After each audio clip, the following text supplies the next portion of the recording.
The far bank is called the berm bank. The structure of the canal is called the prism, and what we're walking on is the towpath. It was cut through 108 miles of wilderness by more than 2,000 men and 200 teams of horses to link the Delaware River to the Hudson and carry hard coal from eastern Pennsylvania to New York City. It helped build the Brooklyn Bridge and the Statue of Liberty. It carried the leather boots to the Union Army during the Civil War.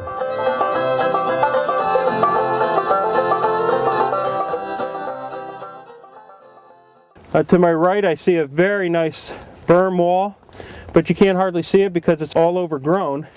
But sadly, years of neglect have left it no more than a garbage ditch in many of its stretches. This is typical of the garbage. You got tires, baby carriage, mattress. It makes me feel very sad. I think history in general is neglected by most people, and when you find out how important this canal was to this whole region, to see this happen, it means that people just think this is a ditch. They don't understand what this meant for the area.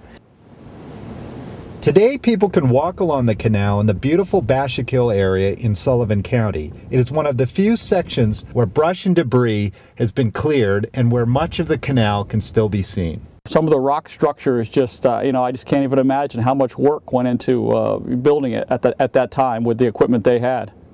This lock, the stonework is wider than the finished lock would have been. The finished lock would have been 15 feet 4 inches across, and the boats were 14 feet 4 inches across.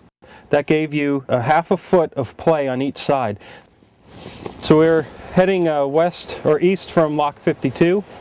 We're approaching the Neversink River. So the question is, how do you get a canal full of water over a river? Well, you do it with aqueducts. Before he built the Brooklyn Bridge, the famed engineer John Roebling designed suspension bridges on the D&H Canal so that boats could cross the rivers. And they are still in very good shape.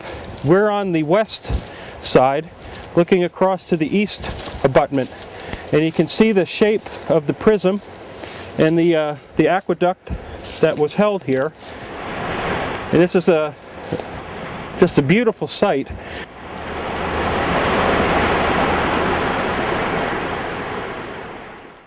The most stunning example of his work is a suspension bridge on the Upper Delaware. The Roebling Bridge is the oldest wire suspension bridge in the United States and a national landmark. And you can see down through the stretch there's very nice stonework still on the towpath side. Ultimately, the group will try to build a trail along the entire 108 miles, and Robinson says he won't quit until he saves this priceless monument. It put this area on the map. A dream right now would just be to open this up from end to end, just so people could experience what it used to be. Victor Whitman, Record Online.